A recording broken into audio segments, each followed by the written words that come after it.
Good morning students. Good morning. आज statistic में हम लोग जो विषय लेंगे वह है बार डायग्राम, दंड आरेख। क्या है? दंड आरेख। जब हम किसी चीज को अगर लिखकर प्रस्तुत करना चाहते हैं, कैसे? तो तीन तरह की प्रस्तुति है। या तो हम स्टेटमेंट में या भाषा में लिख के देते हैं, या फिर हम उसमें गणित लगाते हैं, या फिर क्या करते हैं ज्यामितिक चित्र या कोई भी चित्र में प्रदर्शन करते हैं। तो इसमें जो प्रस्तुतिकरण पार्ट हम समझ रहे हैं, हिस्टोग्राम के बारे में हमने थोड़ा जाना था। हिस्टोग्राम और दंड आरेख लगभग मिलते जुलते विषय हैं, लेकिन थोड़ा सा सावधानी रखनी पड़ती है। तो दंड आरेख के लिए जो विषय है इसको इंग्लिश में कहते हैं बार डायग्राम। बार डायग्राम। अब ये बार डायग्राम क्या है? बार माने क्या होता है? दंड। दंड माने डंडी। या आपने मकान बनते हैं तो कोई ऐसी चीज खंबे खंबे खड़ी हुई दिखती, कॉलम, उन्हें कॉलम कहते हैं, और हिंदी में उसका नाम है दंड। जैसे पुराने में चाहे हर्षवर्धन का शासन रहा हो या समुद्रगुप्त का रहा हो, तो राजदंड या कविता मर्सी थी एक पहले इंटरमीडिएट में किताब में, तो उसमें राजदंड का इस्तेमाल किया गया है ना। तो दंड माने जो एक लंबवत खड़ा चीज होती है। तो इसी तरह हमको अब क्या बार डायग्राम हर समय क्या लंबवत होगा? वह तिरछा भी बनाया जा सकता है जैसी आपको आवश्यकता है।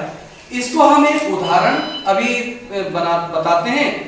और दंड आरेख को भी कितने प्रकार हो सकते हैं कि हम पहले बहुत ही सिंपल दंड आरेख बनाएंगे, फिर बहुदंड आरेख बनाएंगे, फिर बहुदंड आरेख को भी दो तरीके से प्रस्तुति हो सकती है, और दोनों तरह से हम बहुदंड या मिश्रित दंड आरेख बनाने की कोशिश करेंगे। ठीक है, तो इसको हम समझने का प्रयास करते हैं। देखिए तालिका हम ले लेते हैं कि वर्ष आपके पास कौन से हैं।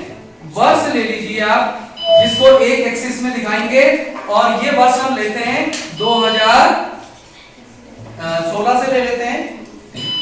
2016, 2017, 2018, 2019, 2020 और 2021। यह हम क्रम संख्या 1 2 3 4 5 नहीं लिख रहे हैं, हम वर्ष एक चर हमारा इसमें क्या है, जब एक चर का इस्तेमाल हो डाटा में, हमारे जो डाटा है वो एक चर का इस्तेमाल करते हो तो उसको कहते हैं एक चर। जब प्रस्तुति में दो चर आते हैं, कितने चर? दो चरों का इस्तेमाल होता है, उसको कहते हैं द्विचर। डायमेंशन, दो डायमेंशन आ रही है, एक डायमेंशन या दो डायमेंशन। क्या है? एक तरफ हमने क्या दिखाना है? वर्ष दिखाने। क्या दिखाने हैं? और दूसरी तरफ अब कोई भी दूसरा चर हो सकता है, वो गेहूं हो सकता है, वर्षा हो सकती है, अन्य अनाज हो सकता है, खनिज हो सकता है, या दूसरा चर जो भी आपका प्रेजेंटेशन में प्रस्तुत करना है वह आपका क्या होगा? दूसरा चर। समझ में आया? चर ज्यादा से ज्यादा हम चित्र में कितने चर दिखा सकते हैं? एक इधर है, एक इधर है। नेगेटिव वैल्यू बहुत कम है। गेहूं का उत्पादन होगा और वर्ष होगा, तो नेगेटिव में तो होगा नहीं। तो आप कितने चीजें दिखा पा रहे हैं इसमें? केवल दो चर, इनको प्रेजेंट कर पा रहे हैं एक प्लेन पेपर में। चर समझ गए? चर क्या है? वे मूल्य जो अपना मूल्य परिवर्तित करते हैं। वे मानक या वे मान जो अपना मूल्य क्या करते हैं? बदलते रहते हैं, वैल्यूज बदलते रहते हैं, वो चर कहलाते हैं। ठीक है, जिनका मूल्य परिवर्तन होता रहता है वो क्या कहलाते हैं? गेहूं का उत्पादन एक साल, एक वर्ष में 225 मिलियन टन हुआ। एक वर्ष 180 मिलियन टन हुआ देश भर का उत्पादन। तो ये वैल्यू बदल रही है ना वैल्यू, जिसके मूल्य परिवर्तित होते रहते हैं वही क्या कहलाता है? चर। तो चर आपने सुना, गेहूं उत्पादन किसमें लिखेंगे हम? मिलियन टन में। किसमें? हाँ, ये हम ऐसे नहीं करेंगे कि एक साल हम दिखा दें 180, 190, 200 और बढ़ता चला गया नहीं। जिस साल उत्पादन ज्यादा होगा उस साल उत्पादन ज्यादा होगा, ये निश्चित है। अब मान लिया जाए 216 में 220 मिलियन टन हुआ। मिलियन टन हमने यहाँ बता दिया है, यहाँ नहीं लिख रहे हैं। 180, फिर यहाँ पे 240, फिर 200, फिर 250 और 210। ये हमारे उत्पादन है विभिन्न। मान लिया जाए हम इसको किस में दिखलाना चाहते हैं, हम दिखलाना चाहते हैं दंडारेख के माध्यम से प्रस्तुत करना चाहते हैं। हमने पाई डायग्राम समझा और हिस्टोग्राम समझा, अब हम समझ रहे हैं इस पार्ट में बार डायग्राम दंडारेख। इसका अगर सिंपल प्रेजेंटेशन होगा तो हम इसके ग्राफ के कौन से हिस्से लेंगे, तो केवल जो पॉजिटिव है, जो तो यहां पे हम क्या लिखने बताइए, यहां पे क्या लिखेंगे। अब मुझे थोड़ा सा ये समझना है, वर्ष हम किधर कहां दिखाएं, एक्स एक्सिस में कि वाई एक्सिस में। एक्स एक्सिस में वर्ष आएंगे, बिल्कुल सही। और यहाँ वाई एक्सिस में क्या आएंगे, गेहूं। अब हम जब ऐसा दिखाएंगे तो हमारे जो चित्र हैं वो कैसे आएंगे, दंड के रूप में। कैसे आएंगे, और खड़े हुए लंबवत दिखेंगे। अगर हम यहां वर्ष, यहां गेहूं उत्पादन दिखाएंगे तो हमारे जो दंड आरेख है वो कैसा बनेगा, तिरछा बनेगा। कैसा बनेगा, तिरछा। तो यहां हम दिखाते हैं वर्ष और यहां दिखाते हैं गेहूं उत्पादन मिलियन टन में। अब इसके जो दूरी है बराबर रखी जाएगी। अब इसमें क्या खास बात है, हिस्टोग्राम की तरह हमें सीधे नहीं बना देना है। देखिए ये क्या होगा, 0, ये शून्य है, 0 है बीच में। अब यहां से हम यहां बढ़ेंगे तो वैल्यू बढ़ेगी, ठीक है। इसमें सबसे मैक्सिमम वैल्यू कितनी है, 250। इस तक पहुंचने के लिए अगर हम 50 के इंटरवल लेंगे तो क्या क्या लेना पड़ेगा, 50, 100, 150, 200, 250। अगर हम 25 के लेंगे तो कितने इंटरवल से कितने बनेंगे, 10 स्केल बनेंगे। कितने, 25, 50, 75, 100, 125, 150, 175 और 200, 225, 250। तो हम क्या करते हैं, फिलहाल यहां पे ले रहे हैं 5 स्केल और अंतर रख रहे हैं 50, 100, 150, 200, 250, 300, 350 ऐसे। तो यहां लिख दीजिए। यहां देखिए, अब आपने नीचे वर्ष दिखाना है ना बच्चों, नीचे वर्ष दिखाना है ना आपने। तो 0 से हिस्टोग्राम में तो हमने सीधे वर्ष लिख लिया था वहां, लेकिन अब 0 से हम 2 स्केल जो है किसके लिए रखेंगे, 1 वर्ष के लिए रखेंगे, वही बन पाएगा दंड। तो हमने 0 के आगे इसके बीच में और इसके बीच में क्या रखेंगे, पहला वर्ष कौन सा है। फिर ये थोड़ा सा गैप रखेंगे दंड आरेख में, यहां क्या लिखेंगे, 17। फिर गैप करेंगे, फिर क्या लिखेंगे, 2 और यहां 19 तक आ रहा है। अभी जगह नहीं है, अभी इतने स्केल को हम समझाएंगे, बाकी आप अपनी कॉपी पे बनाइए। अब देखिए 2016 में उत्पादन कितना है, 220। तो ये 50 है, 100 है, 150 है, 200 है, 250, 300 और 350। अब यहाँ पे हम क्या करें बताइए, 2016 में ये डंडी कहां तक ले जाएंगे, 220 कहां आएगा, 220, 210, 220, 230, 240, 250। अनुमान से हमने माना कि यहां पे आएगा। कहां आएगा, ये ऐसे और ये ऐसे। ये हमारा क्या हो गया, एक गेहूं का उत्पादन 2016 में हमने प्रदर्शित किया। अब आते हैं 2017 में, कितना है, 180। 180 लगभग यहां होगा। अब देखिए इसको आपने कुछ नहीं छूना है, बस सीध लेनी है और इन दोनों को मिला देना है। इसको अलग रंग से कर देना आप। हर बिल्डिंग में जो तिरछी लाइन है वो अलग रंग से खींच देना, उससे विभाजन हो जाएगा और यहां आप क्या लिखेंगे, x axis 1 centimetre is equal to 1 year, y axis 1 centimetre is equal to 50 million ton, 50 ये बराबर है, ये आपने बता दिया और दूरी यहां पे दिखा दी।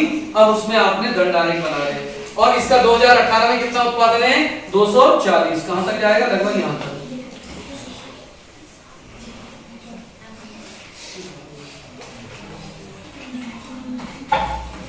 और फिर है 200, फिर कितना है,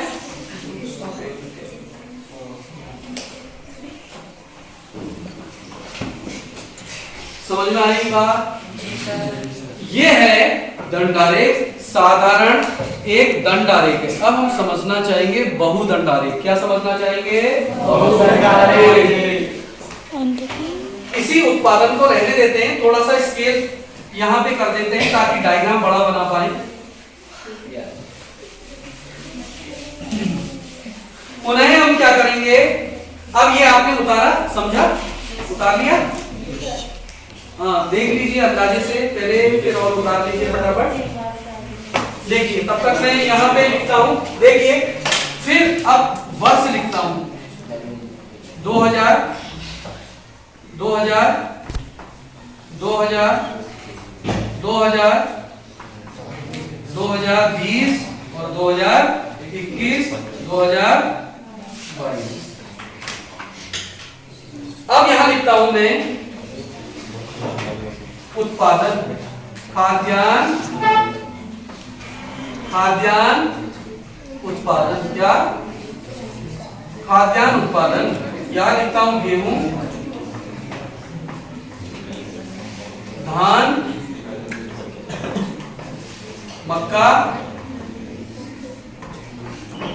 और भी दिखाते हैं कुछ, अभी ज्वार बाजरा, और भी आप जो चीज दिखाना चाहें, या खाद्यान्न एक तरफ लिख के, तिलहन दलहन, इस तरह से भी खनिज अलग अलग, सोना चांदी, ऐसे कई चीजें एक साथ दिखानी हो। हम तीन ही चीज लेते हैं, मान लिया जाए अपने उदाहरण में, अभी समझ रहे हैं बात। हमने केवल क्या लिया, खाद्यान्न उत्पादन में क्या लिया, गेहूं धान मक्का। 2016 में मान लिया जाए क्या उत्पादन बताया था, 220, इसका 150 और मक्के का 160। यहां पे हमने दिखाया 180, 120 और 130। ये उत्पादन है, ये आप बता रहे हैं, हाँ। तो ये 17 का हो गया। 18 में फिर 240, 100, 120, 19 में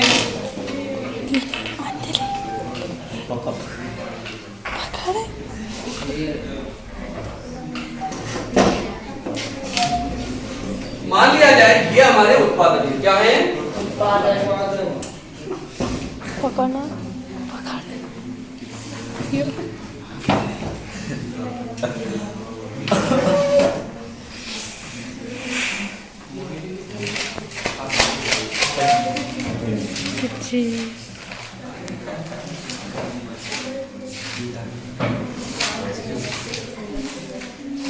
ये हमारे उदाहरण मान लिया जाए, ये हमने एक अनुमानित एग्जैक्ट डाटा नहीं लिया है, हमने समझाने के लिए एक अनुमानित आंकड़े आपके सामने रखे हैं। अब इसको हम कैसे दिखलाएं बताइए, तो दंडारेख में कैसे दिखला सकते हैं, कुछ अंदाजा आपको बताइए, कुछ अनुमान लगा सकते हैं कैसे इसको प्रस्तुत करें, सोचिए जरा कैसे दिखाएंगे इनको। इधर देखो, इधर देखो, अब एक तरीका तो हम इसी में समझ सकते हैं। गेहूं कितना दिखा दिया, 220 तक। अब धान भी है, कितना है, 150, कितना है, 150। बस अब आपने क्या करना पड़ेगा, स्केल बढ़ाने पड़ेंगे।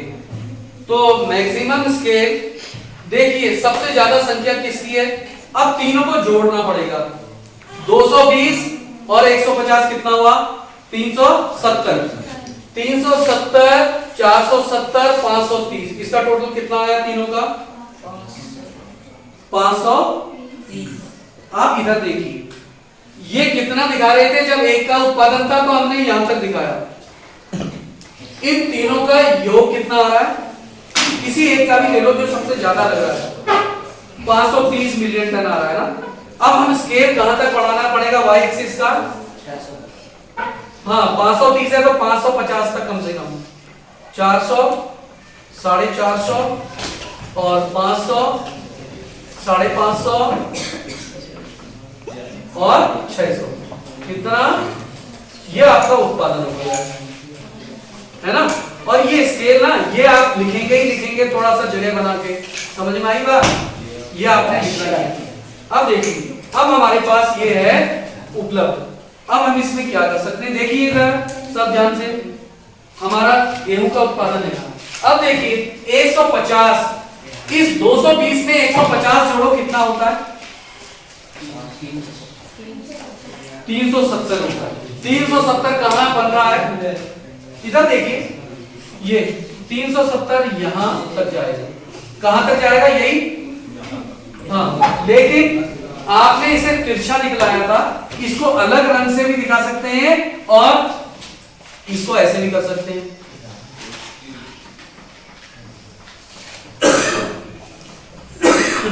और यहां पे आप दिखलाएंगे कहीं भी जहां जगह है, नीचे या ऊपर।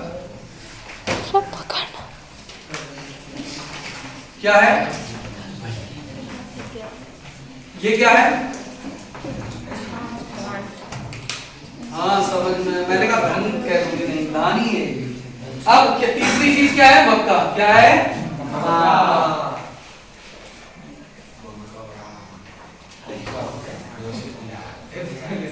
370 पर 160 जोड़िए, कितना होता है?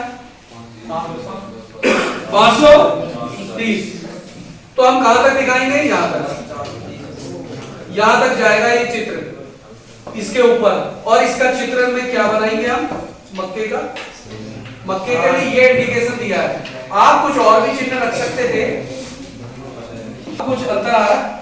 Yes sir. दंड, बहु दंडारेख। बहु माने एक दंडारेख से बढ़कर जब ज्यादा दंडारेख का इस्तेमाल हो। तो आपने देखा पहली चीज किसके लिए थी? गेहूं के लिए, दूसरी धान के लिए, तीसरी। अब मुझे बताइए ये इसका बेस कितना है?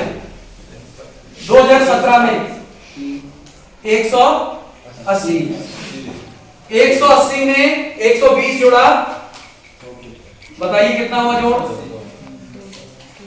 180 में 120 जोड़िए, 300। तो ये 300 यहां है, इस सीट तक ये डंडी ले जाएंगे। ये आप समझ रहे हैं ना। और यहां क्या चिन्ह बना हुआ है? इससे धान का दो, हाँ यहां देखिए समझिए, 200, 300 में 130 जोड़ा तो 430 यहां तक जाएगा। और क्या बनाएंगे? मक्के के लिए जो चिन्ह निर्धारित है वो बना दीजिए। इससे आसान कोई चित्र है तो वो बनाइए, जो आपको उचित लगे वो चिन्ह बना दीजिए। समझ में आई बात? समझ रहे हैं? अब तीसरे वर्ष का देखिए, सबसे बेस में 240 है। 240 में 100 जोड़ा, कितना हुआ? 340। और यहां चिन्ह बना दीजिए। और 340 में 120 जुड़ा, 460। ये 450 के ऊपर थोड़ा सा यहां तक जाएगी बिल्डिंग। और ये क्या है आपके? मक्के। अच्छा, चौथे वर्ष का देखते हैं, 2019 तक 200, फिर 200 में 120 जोड़ा, 320। अब देखिए 320 में 120 जोड़ा, 440। 450 से थोड़ा यहां पे। तो ये आपको बात समझ में आई?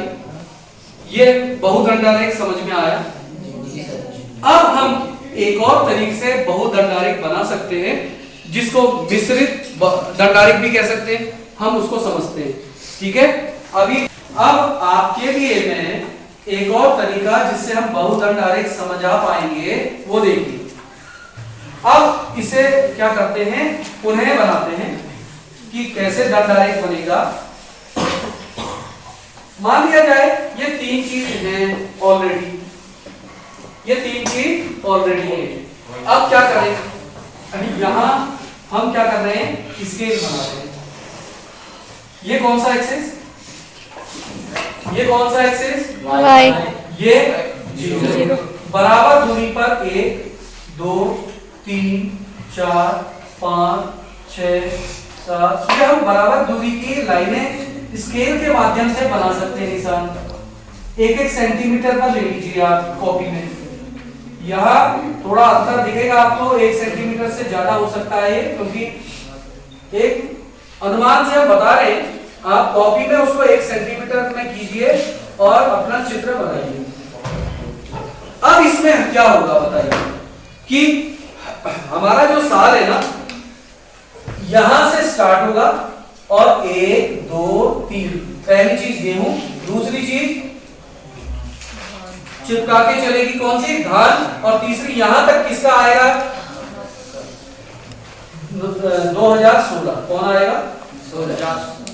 ये तीन चीज दिखाने के बाद फिर एक गैप रखेंगे, फिर 1 2 3 यहां तक क्या आएगा 17, फिर 1 2 3 क्या आएंगे 18, क्या आएगा 1 2 3 4 क्या आएगा।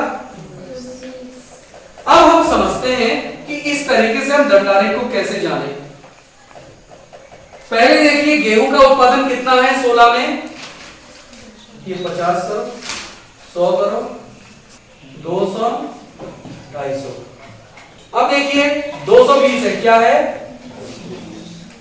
यहां तक आया, यहां तक आया, यहां तक हुआ, ये ऐसे बनता है। गेहूं का हमने निशान क्या दिया है, धान का निशान क्या दिया है। आप बदल भी सकते हैं, ऐसा आवश्यक नहीं कि यही बनाना है। और स्केल लिख लेना एक्स एक्सिस और वाई एक्सिस के, है ना। अब देखिए 2016 में ये तो हो गया गेहूं, यहां पे ये क्या है, यहां पे क्या लिखोगे, गेहूं, धान और मक्का। और 16 में कितना उत्पादन है, 150 कितना हो रहा है यहां तक चिपका के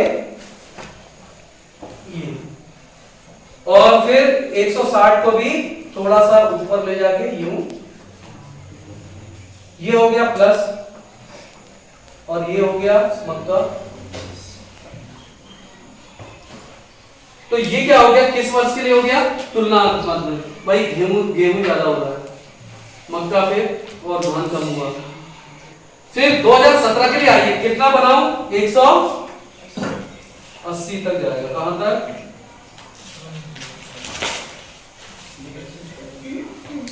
180। ये कितना बनाए, 120 धान का। यहां कैसे करूं, ऐसे, यहां कैसे करूं, ऐसे।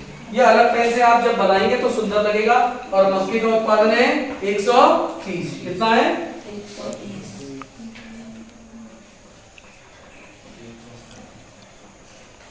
अच्छा, अब आते हैं 2018 में। सबसे पहले 240 गया यहां तक, और 100 हमने बनाया यहां तक, और 120 बनाया यहां तक। समझ में आएगा। ये 2019 200 120